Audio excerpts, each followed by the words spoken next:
It is Sportswrap Overtime. Okay, welcome back and welcome into a show. And it is the week of the high school football season begins. College football begins this week. Craig Loper, Brian Parsons, Jeff Snyder here. We're talking all about it for the next 48 minutes to get into all the football. I can't believe it's already here. It's already here. Summer's over. We had a couple of games over the weekend, some college football games over the weekend, but in earnest, it kicks off this week. Full slate. Thursday night, Norfolk State, Michael Vick, here Towson, ESPNU, Under the Lights, ESPN First Take. My goodness. Yeah, it's all happening this week. We got a busy week ahead. Old Dominions at Indiana. But we're going to talk about the high school football season coming up. Kicking off this week. Everybody, all the private schools kicked off last week. Public schools kicking off this week. So we're going to dive into just all the classification. Not all. Well, yeah, pretty much all. A little bit. Everyone. I think class 6 to class 2 at least. Okay, Jeff. We'll task you with breaking down the class 1 action. Okay.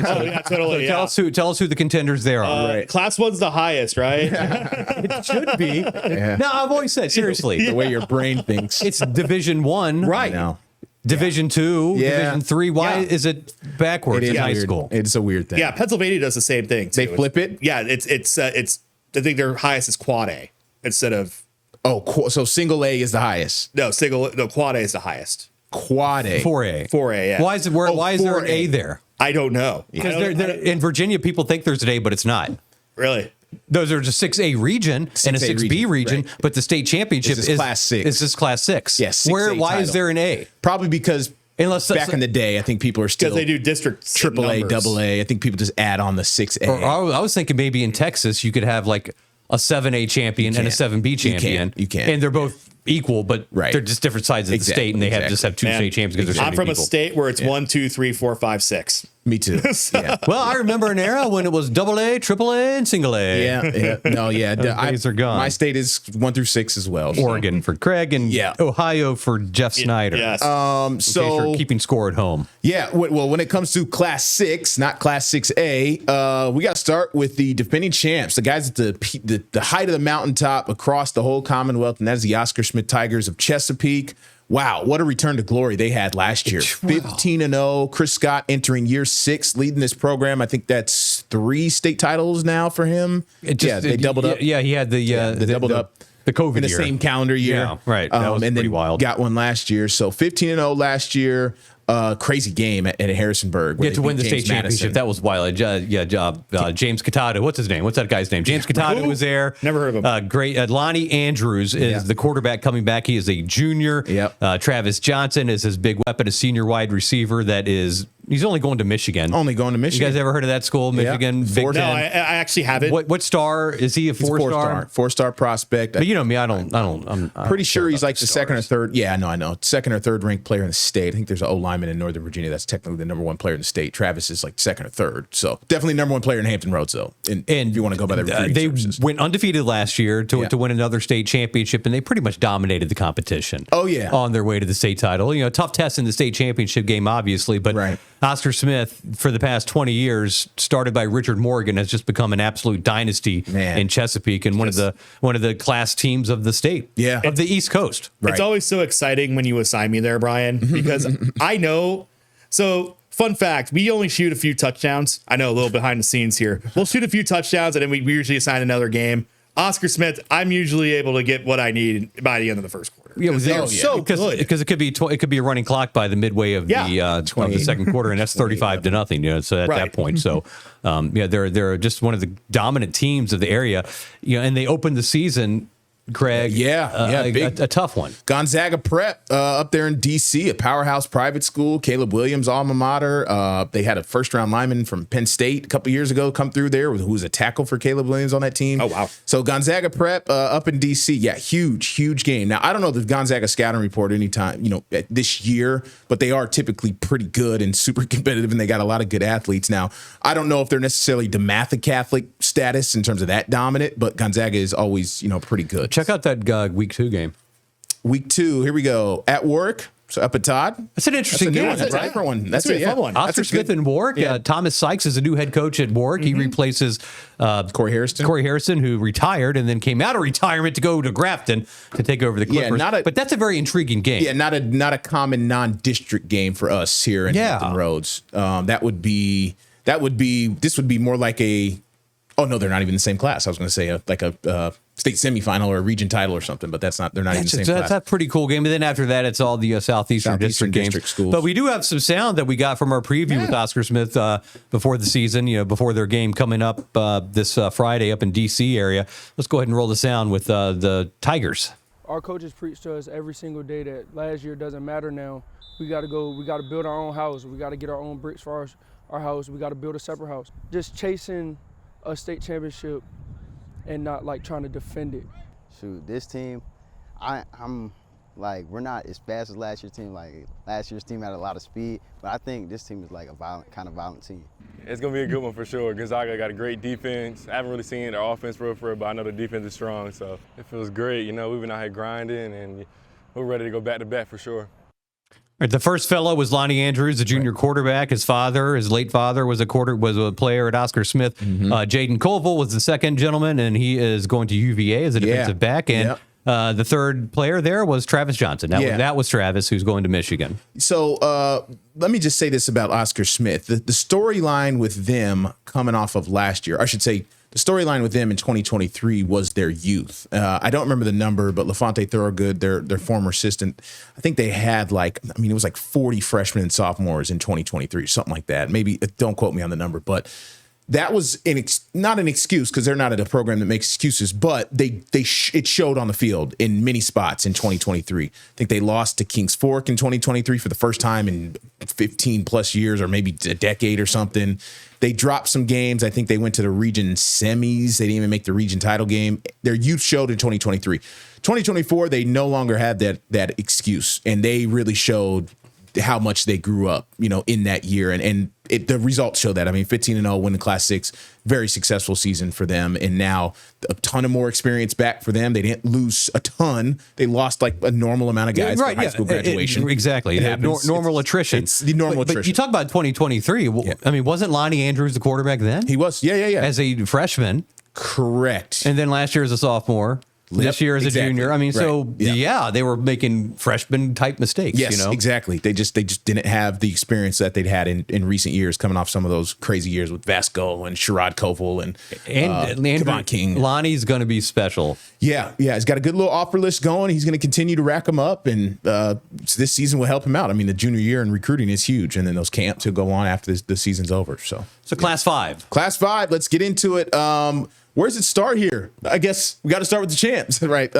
Maury High School, 30-game win streak for Doree McCain and company. The Commodores lost a lot from 2024, didn't they? And they lost some big names. They did lose some big names. Guys, LeBron Bond is at Indiana. Torrey Newkirk. Kendall Daniels is at South Carolina. Ari Watford, he's at Clemson. Yeah. Torrey Newkirk, the quarterback. LeBron Bond is at UNC. There's their head coach in his 9th season, Doree McCain. LeBron Bond's in Indiana. Hurdling the players like back when Cam Chancellor was throwing him the ball when he played with Cam at Maury. Right. Because Cam was the quarterback. Yeah. That was a good time. And speaking of quarterbacks, they're going to have a little quarterback two-man I wouldn't say battle. Competition. Well, Doree, back then, when we went there the first day at camp, he said that they'll probably play both guys. Okay. And it's junior Matt Williams, who's more of a versatile player, and sophomore Damo Everett. Okay. All right. So I think they got a running back, Tayshawn Branch, I believe is his name, number 20, at the playoff game, one of the playoff games they did last year.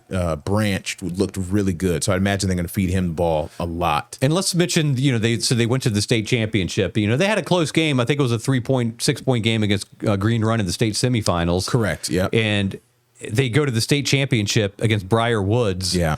It was 46-0. Whoo! They shut him out. I don't remember the shutout. Wow. I don't either. Was that you or was that a James? James did that game. I don't remember who did that game for us. You did that. Did I go? No, you went 2 years ago when they played at UVA. Yes, that's right. Yeah, I did. Yeah, they were JMU. I did not. Yeah. That was it. Yeah. So so they returned 6 on offense. They returned 7 on defense. But again, they lose all of those FBS top tier Power 4 players. Big time. Here's Doree McCain talking about what to expect this year with his new crop of players.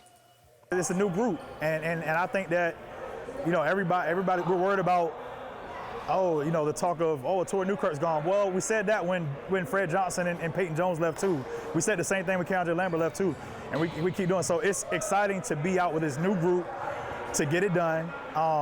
because everybody wants to keep talking. I know the questions are going to come. Oh, a Torrey Newkirk. Oh, Kendall Daniels. Oh, LeBron Bond.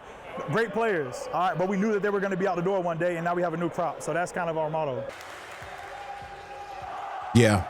DeRee the good programs, if you do it right, they don't rebuild, they reload most years, and I think DeRee's in that position. Fair to ask some questions, though. And then when you look at the schedule, always respect Morey for the early non-district games, right? Cardinal Gibbons out of the Raleigh area, a North Carolina power out of the Tar Heel State, and then Varina, always super competitive in the Richmond area. And then we have, looks like here on September 12th, we have kind of like one of those games they added. It's a team Bishop McNamara. Oh, they did. They needed another game. Yes. Yeah, because by the time we ran that, we were still up in the air. Yeah, it wasn't, the schedule wasn't finalized. I don't know who Bishop McNamara is. It was, I have no context who they are. I don't either. Let's look them up here. Figure out who Bishop McNamara is. Craig, talk about stuff. I got it. Let me just let me just get into this more with Morey. The thing about DeRee, his players embody his sort of swag and his confidence, and he's been at this for a while, and he's turned this program around from his 2017 year, and then 2017 is his first year, and they win state for the first time in 50 plus years in 2019. So, this success and this run he's on is no coincidence. No, he knows what he's doing. He's a good coach. He's got a good staff around him, and they instill in those confidence in those kids. And we'd imagine this group, despite losing all those guys, is going to come out there and they're not going to be scared of anybody. Absolutely not. And they still have players. Oh, yeah. And they still have FBS Division I power. We just got to learn them. They're just not in our radar quite yet. Yeah. And so about Bishop McNamara, what do you want to know? They're from Forestville, Maryland. Okay. And they went 4-5 last year, and they play City College on the schedule. They played City College last year. What does that even mean? No clue. This is Max Preps. There's no score on there. That was probably not even Concordia Prep. St. Mary's, like Riken, William Penn, Archbishop Bishop Carroll. McNamara. So they're from Maryland. Yeah. I have to ask, since I'm not from here, but the when public and private high schools are completely separate. Correct. Well, somewhat. But when you schedule a private school, what is that? How does it's that just impact it's a non-district game. Well, you say, are they separate? Well, that's debatable because Liberty Christian is in Class 3. They're a private school, and they are somehow they've litigated their way into becoming eligible for the public school championship. But that's the one-off. That's not common, right? Like that's the main one I think of. It's not common in our area. Yeah. No. That's what I'm saying. So that's why I said they are. So there is that one exception. Well, why? Why? I don't know. We haven't done the research. I don't know. Clue. Yeah, I'm just wondering how that worked for there's ranking and stuff. So Morey. They're probably who's their competition in the Eastern District? Nobody's really been able to come close. The Granby game will be packed. I don't know if the score. We'll see what the score is. It's been proven if you get into the playoffs, that some teams can hang tough. The fact that Green Run was so close with them last year, down to the wire, down to the final drive. Yeah, down to the final drive, and Green Run threw an interception to end the game. So and now to Class 4. Class 4. Let's just talk about. Here we go. One of the great dynasties in the history of high school football. We're in the thick of it, aren't we? We are in the thick of it. And this is their second time doing this. The Phoebus Phantoms in Class 4 haven't lost a game since November of 2021. They are on a 49-game win streak led by Jeremy Blunt in his 14th season. Won a state championship as a player with the Phantoms back in the day and has been winning state championships for 4 years now. Maricus Banks, their quarterback. They are the class and the toast of Class 4. Of the 4 state titles they won one in Class 3 years ago, and the last 3 have been in Class 4. 4 straight state titles. But here's the interesting part of this with Phoebus. Yeah. This is the second time that they've won as a program 4 straight state titles in 2008 to 2011. And we did one of these episodes talking about a time period in Hampton Road sports history where we were talking about this Phoebus team from 2008. It's one of the great teams in the history of high school football. Yeah, led by Taj. Taj Boyd, and the way they outscored their opponents, it was unbelievable. Right. And they won a VHSL record, 52 games in a row. That team did. 52, and that is where the record stands today. 52 games in a row. And this team is 4 games away from breaking it. This current Phantoms team has won 49 in a row. Hey, they lose a lot of guys too. Right. But such is the case with high school football. That's just the way it is. Yeah, sometimes. that's what Davion Roberts is a guy that comes to mind, top of mind, Peninsula Co-District Player of the Year. Great running back. Last year with Amari Preer up in Bethel. So, yeah, great running back. Scored a lot of touchdowns. Like down there at the goal line, he was basically automatic. Yes, he was. Then guys over the years that you think of, Jordan Bass, who is now at Tech, right? Big, huge name. The kid at Maryland, his name escapes me off the top of my head, the receiver / linebacker. Like they've sent some guys just to that next level. But Jeremy Blunt, he has this megaphone at every practice I've ever been to, and he runs his practices like a drill sergeant, whether he's talking to his coaches, whether he's talking to the kids. Like he's going to be heard on that megaphone every time you go up there. He almost has a college type atmosphere with his practices. And Correct.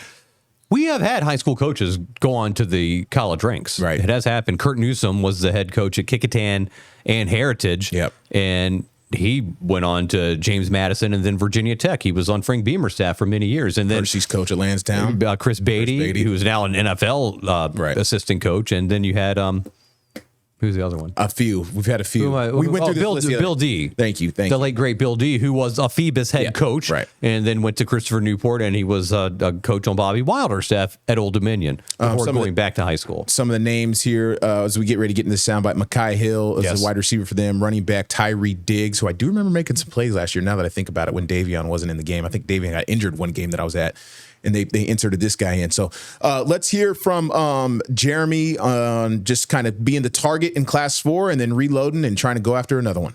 Well, our class of 25, one of the largest classes to graduate, they left a good legacy for us with the 4-peat. It's an experienced group coming back, but we have some inexperience in some places too. Good thing is, as a coaching staff, we've been here before. This program saw that same inexperience in the 2021 season as well as the 23 season. We fully embrace the target. We talk about it every day so everybody understand this winning state championships and being at Liberty, having fun, that don't come from just all lackadaisical work. We really put in the grind, we put in the work, and great things come out of that. That's Maricus Banks, who is committed to Old Dominion. Yeah, committed to Old Dominion. The quarterback. Mekhi Hill, Blunt, and Banks right there. That was the order of that one. When you go to a Phoebus game, I've always said this, I think, you feel the energy from the crowd, the environment. It's just a group of alma mater or whatever you want to say, just the people in that community.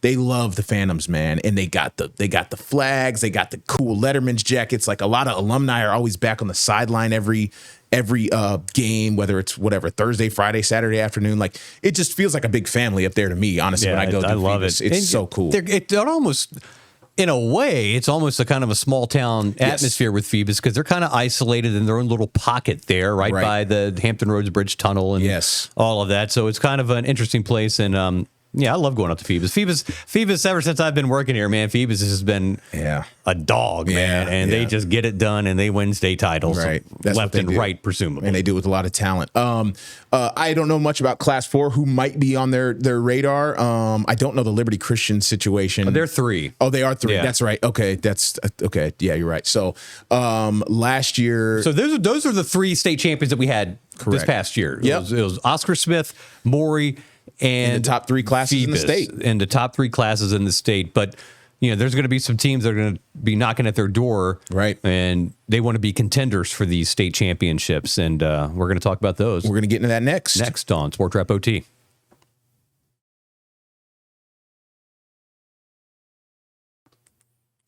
Okay, we're back on Sportswrap Overtime. Brian Parsons, Jeff Snyder, and myself here talking about high school football kicking off this week and really going through some of our teams. We just did our defending state champions. Now we're going to get into some contenders, teams that we see as contenders in 2025 here, starting on the Southeastern District. Kings Fork coming back for more. The Bulldogs and Anthony Jofrion. Class 5. Oh, did I say Class 4? No, you didn't say any class. Oh, my bad. I'm sorry. Class 5. Yes, Class 5, 2024 record for the Kings Fork Bulldogs, 11-2. They lost to Maury in the region title game. And they got a lot coming back, especially on defense. Man, they are loaded. Some of the DeAndre Artis Boone, I can't speak. Yep. He's the quarterback. He's committed to North Carolina Central. You have Zadarius Wynn, wide receiver, going to North Carolina Central as well. And you talk about defense, and you can't talk about the Kings Fork defense without talking about outside linebacker Joshua Pittman, who's going to Virginia Tech. So yeah, he's number 11. I think. Playmakers out there, very physical team that wants to punch you in the mouth. And they told us that in this team preview. They take pride in that defense, and they've been super impressive, man. The last few years, what Joe Freon's done there, considering where they're at before he got there. Look at that line. Yeah, they got some big guys.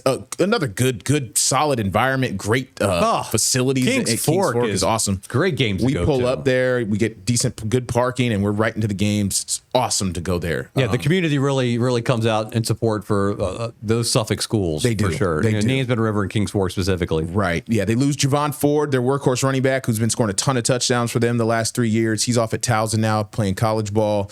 But we checked in with the Bulldogs. Brian, did you do this preview a couple weeks ago? Was this you? I did, and Coach Joe Freon is very forthright about what it's going to take to win a state title. You know, I have the honor of coaching some really special kids who really, have balled in. One second. Why can't I hear you? We'll get it fixed here. Technical difficulties. It's all good. We will figure this out. Joe Freon's always great. We do appreciate just for all the high school coaches watching this. If we can exchange numbers and get your contact information, if we text you, please get back to us as fast as possible. Return our calls. Joe Freon always gets back to me very quickly. I'm a night owl. We work night shifts, so sometimes I'll text him at like 9, and he's probably asleep. He's an early bird, and I get a text back at like 6 in the morning the next day, which I appreciate regardless.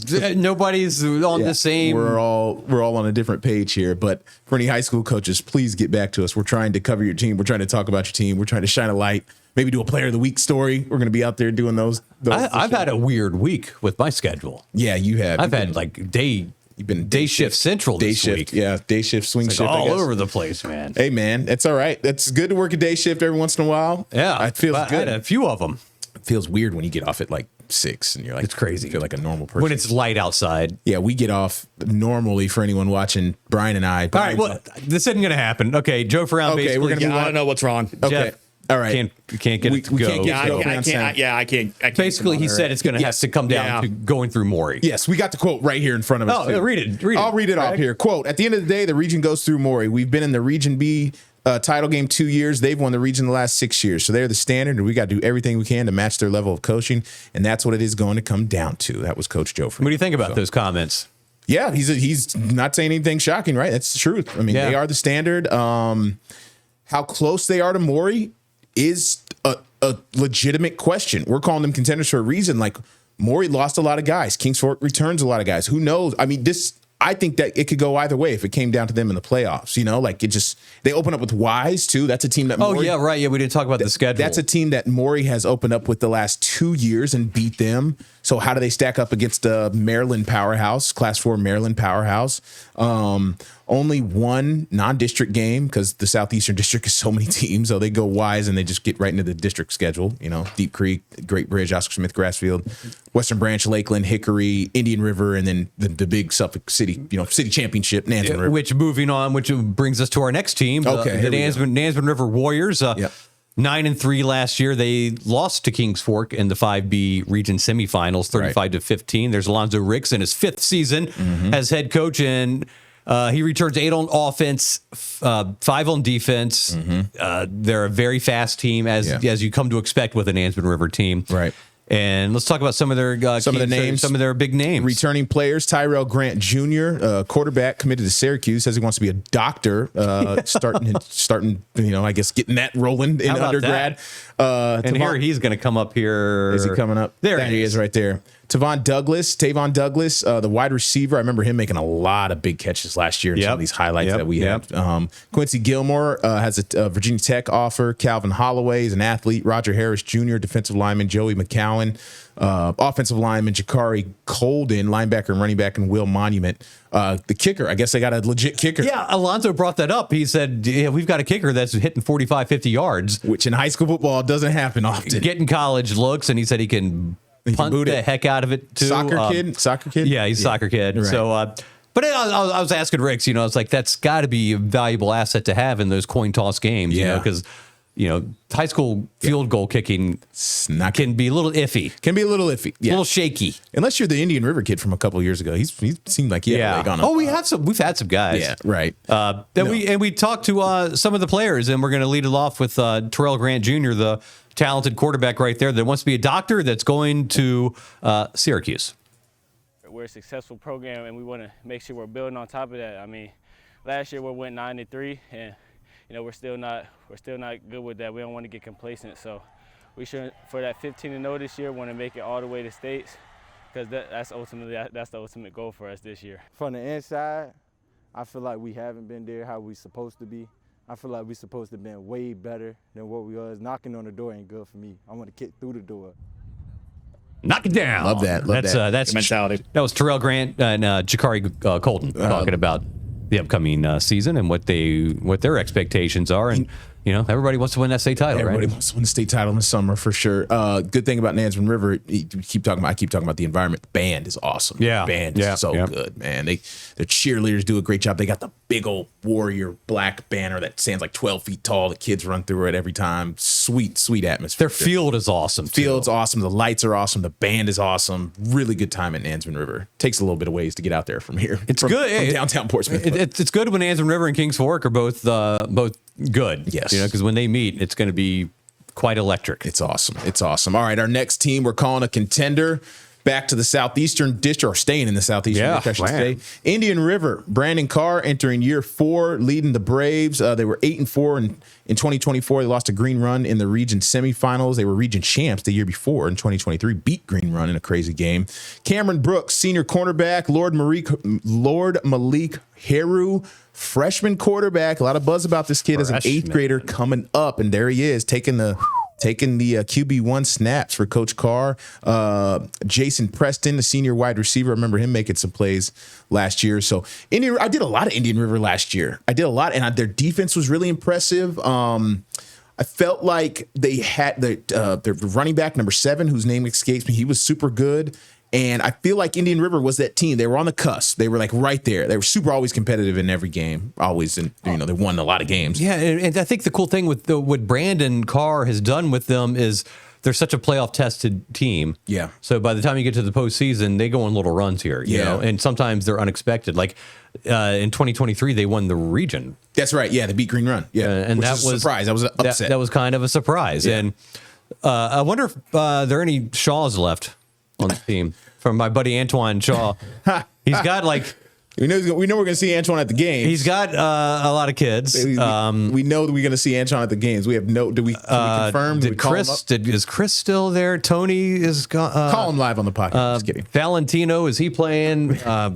Call him live on the podcast. We should have Antoine No, don't on. do that. We can have him on. We need to get him on, yes. We need to get him on, yeah. Take some good pictures and videos for teams and film and stuff like that. If you've been to a high school sporting event in Hampton Roads, you've seen Antoine Shaw, yes. Shaw from Syracuse. Let's get into a soundbite here from Coach. We checked in with these guys a few weeks back. Let's hear what they had to say about the upcoming season. They're out here grinding and taking the coaching, and the coaches are leaning on them. So they're not being treated like first-year guys. Is being treated like, hey, you've been here for 4 years, So I think they're going to be fine in that aspect. It's been amazing. The team treated me well.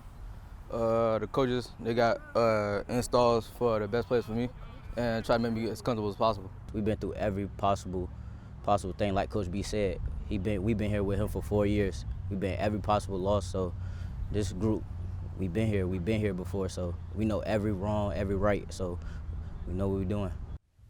It's a good mix. I remember in that preview we talked about the mix of veterans and youth in that. So that's why Coach Carr was talking about, like, we're not treating them like, first-year guys, first-year varsity guys. They've been around this program for a long time. So the last fella, by the way, was Cam Brooks, who was a cornerback, and the guy in the middle was Lord Malik Heru. And of course, Brandon Carr at the top, the coach. Yeah. So I remember, like I said, I went to a lot of Indian River games last year. I was super impressed with them. They beat down Western Branch last year in a game. Their defense made a lot of plays.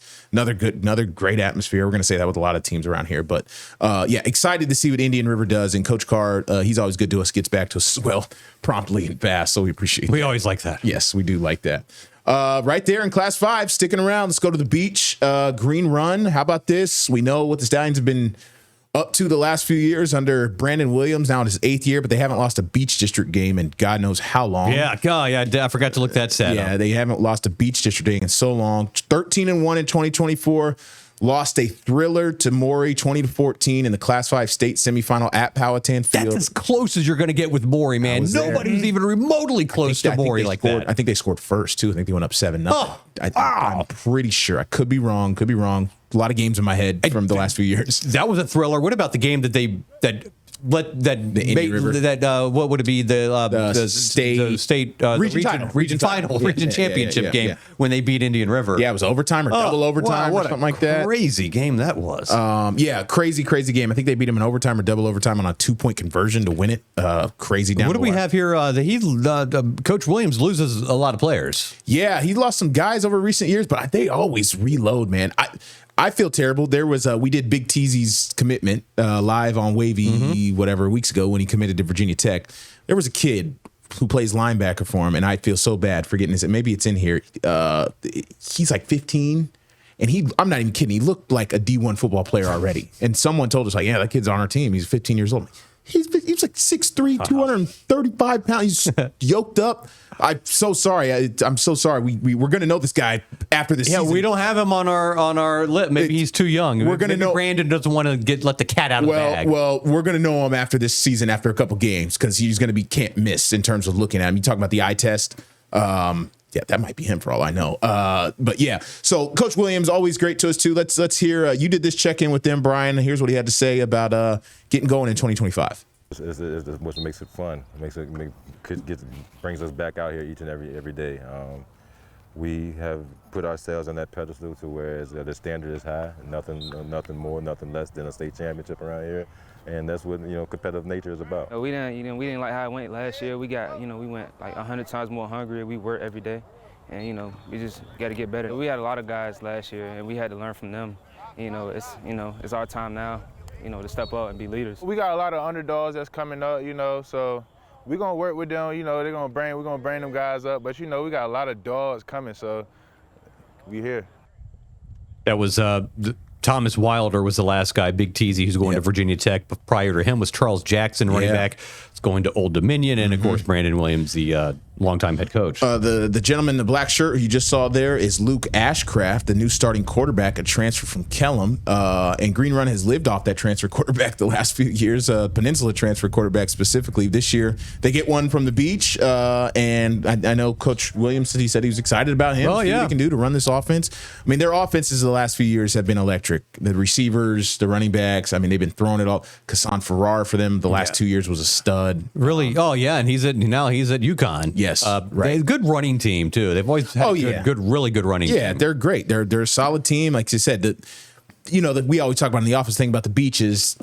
10 beach schools, so you got to play. You got to play or is it 11 in total? Because all your game is beach schedule. Exactly. We don't like it. We don't like that. And I asked Brandon Williams about it. I think it might have been last year, and I was trying to get something out of him. Right. He wasn't going. He didn't bite on the question. We'd like to see one. I think he said no comment. I think. We'd like to see one non-district game like Green Run play, once a year, but they don't get that luxury or that opportunity. So they open the year at Tallwood this week. So we'll see how they do against the Lions, and it's going to be probably another good year for them. Returning starters, 5 on offense, 6 on defense. So I think some other contenders there in Class 5. I think you have to look at Warwick. Yeah, even with the new head coach, just based on everything that they've done. And in the past, with Thomas Sykes now as the head coach, it'd be interesting to see what they do. I know they've lost a lot of guys again, like everybody else has. Yeah. Expect the defense to always be on tape. He's a former defensive coordinator, and the team that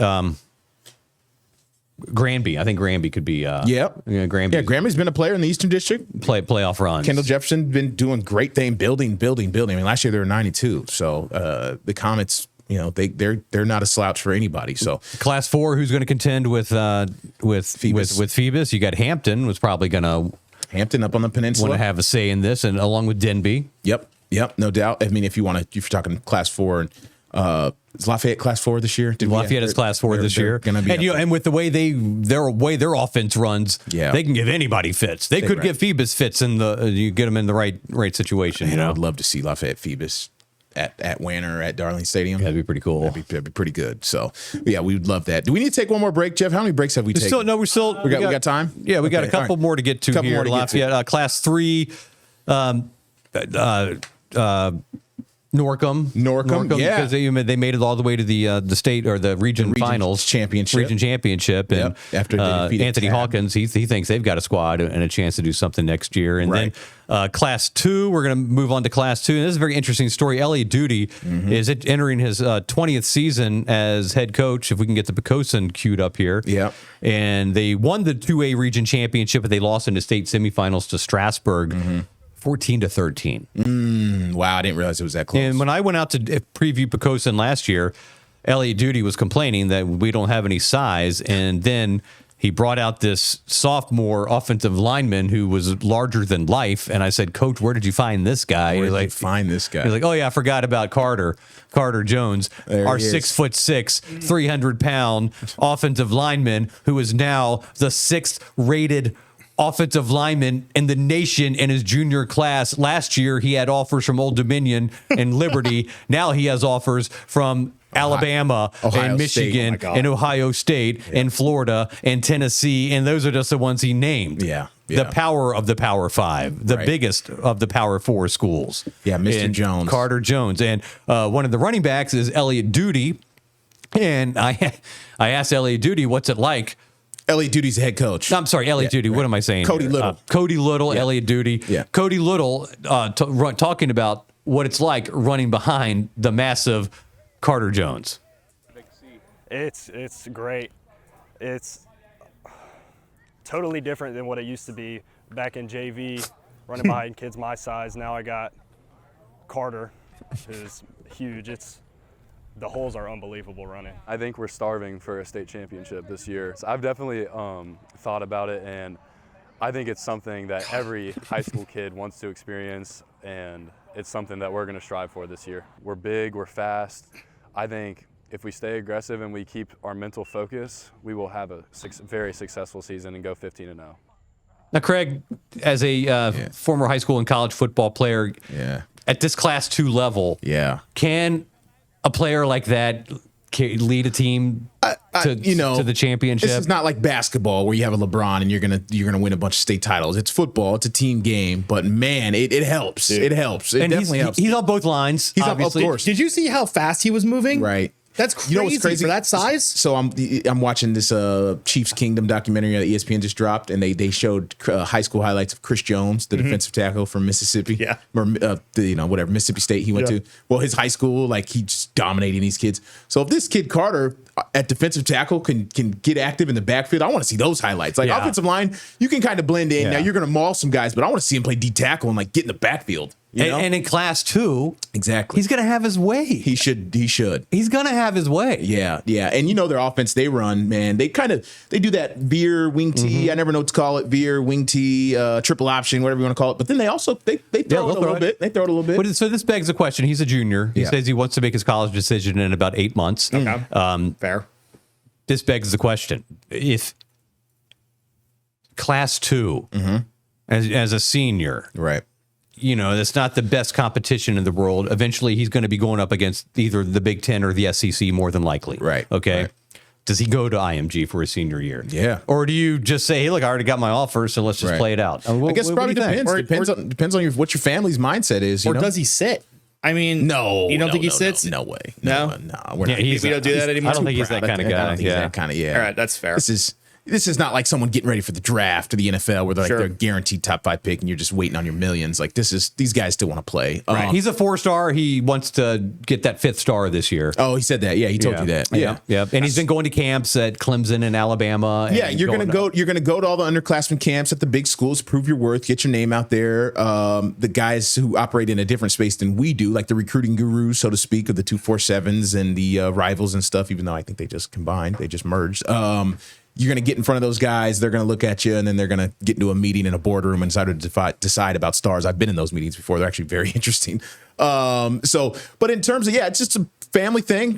That's one of the things you talk about your family. Like, hey, how long do you want to keep doing this? You're a proven player at this level. Do you want to challenge yourself? But then, my viewpoint is on the IMGs of the world, while I understand it and I get it, man, like you only get an opportunity to play high school football one time, man, like with your friends that you grew up with. I know. That's me, though. I'm old school. Like, I'm old school. I think guys, IMG, in my opinion, it's cool. It's great. It's awesome facilities, but guys should play at their high schools that you grew up going to with your friends. That's just my opinion. I mean, where I grew up, I went to a private school and we had kids from all over, but we also had 20 private schools in the area. Yeah. So it was common, but then you had the big public schools and it really just depends what he wants. Yeah, really. yeah. I mean, talk to your friends and family. talk to your friends. See what you want to do. But he's gonna be a player. He's gonna be fun to watch. We will keep our eye on the Pocosin offensive line in the run game more so than ever because of Carter Jones. I just hope they draw a better playoff opponent this time. Sick. We'll tell him. Yeah, he shot a Pocosin playoff game last year. Oh, that's right. That's right. I think I did warn you that, hey, look, you're probably going to be out of there pretty quick because Pocosin's going to crush them. I also remember your camera had technical difficulties or something was happening. No. Oh, that wasn't that game? That wasn't that game. Okay, so this is the first week of the playoffs,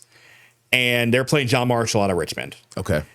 John Marshall, known for basketball, not really known for football. Yes, right. Well, the game starts, and the refs have to stop the game, and they penalize John Marshall because the lineman's wearing the wrong number. So we had to wait 10 minutes to get this guy's jersey correct. Then lineman was wearing like an eligible skill number. Yeah, he was wearing like 9. Right. And you need to wear like 50 or something. Right. So. So at this point, I'm just like chatting with the players on the sideline, like what's going on. Like it's never been more. I've never seen a more relaxed team on a sideline. They're talking to me. Like no one ever talks to you while you're doing this stuff. The coaches are talking to me, and then the game starts, and I mean, it was like watching a bunch of pros play a bunch of like 7. Tell them what the score was. It was at the end of the first quarter. It was, I want to say it was 53-0. Really? It was. I do remember that. I don't remember that. I think Elliot, Coach Judy called off the dogs and 53-0 at the end of the first quarter. They only scored one more touchdown after that. Wow. And it was just so relaxed. Scoring every play. I mean, these kids were just they're just smiling. They're having the time of their lives. They're like, he's like, we're kind of stat padding here. Scoring every play. They were scoring every play. They were scoring every play on defense. There was one play. John Marshall punted, and the kicker lost his shoe on the play. And remember that, Craig? It was. I do remember that. And I felt so bad for the kid. Like I lost the ball because I'm following the shoe. Here's what it boils down. Here's what it boils down to. Yeah. And it goes back to the several years ago when Phoebus played Jamestown, and Jamestown had one win, and Phoebus was one of the best teams in the nation, and basically, and Phoebus scored 100 points on them. Yeah. If you're the coach of Jamestown.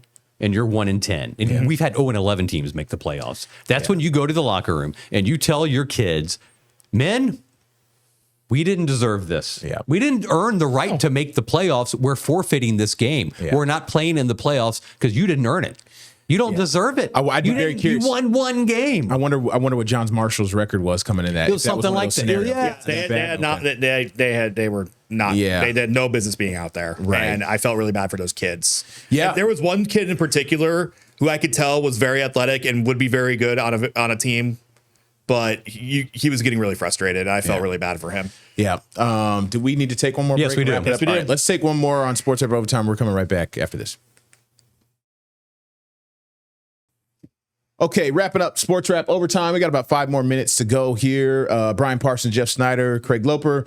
And so Friday Night Flights fans, we're going to get you on just tell you about the schedule here.